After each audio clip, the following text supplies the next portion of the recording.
मी नगरसेविका कांचन नगर वार्डातील आणि माझ्या वार्डातील 2 वर्ष झाले 100 कोटी निधीमधनं आमचे 2 कोटी मंजूर झालेले. आमच्या वार्डाचे उर्वरित 3च रस्ते झालेले आहे आणि बाकीचे रस्ते उर्वरित बाकी आहे.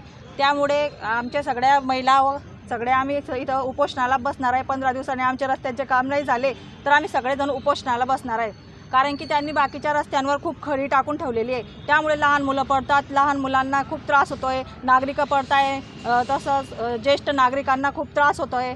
तुम्हाला जर काम करायचे नव्हते तर तुम्ही खडीकरण का टाकून ठेवलं? 1.5-2 वर्ष झाले तुम्ही तिथं खडी टाकून ठेवलेली आहे.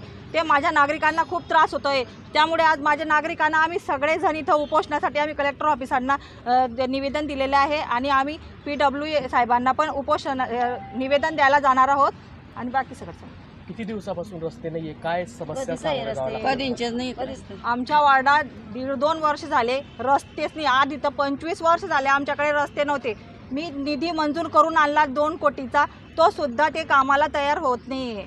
तर हे टेंडर वगैरे सगळं पास झालेलं आहे पण ते वर्क ऑर्डर सगळं निघून गेलेलं आहे. पण यांना काय प्रॉब्लेम आहे ते नेमके हे यांनी समोर येऊन नागरिकांना तरी सांगावं.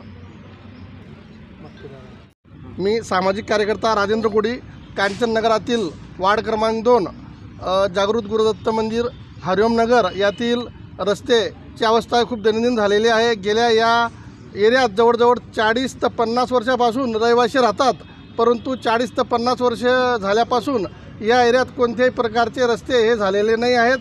गेल्या 1.5 वर्षापासून मक्तेदार यांना कामाचे आदेश दिलेले आहेत, तरी मक्तेदार हे हलगर्जीपणा करीत आहेत आणि सदरू रोड हे तयार करीत नाहीत. जर मक्तेदार हा रोड तयार करत असणार तर अन्य मक्तेदाराला शासनानं नियुक्ती करावी.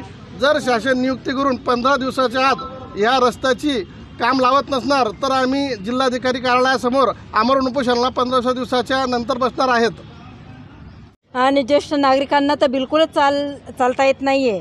त्याच्यामुळे आमचे रोड गटारी झाल्याच पाहिजे. खूप त्रास होतोय आम्हाला त्याबद्दल. जर झाल्या नाही तर आम्ही उपोषणाला निधी तर झालेला आहे ना, मग कसं काय कामं होत नाही तर ते कामं झाले पाहिजे, आम्हाला एवढंच म्हणणं आहे.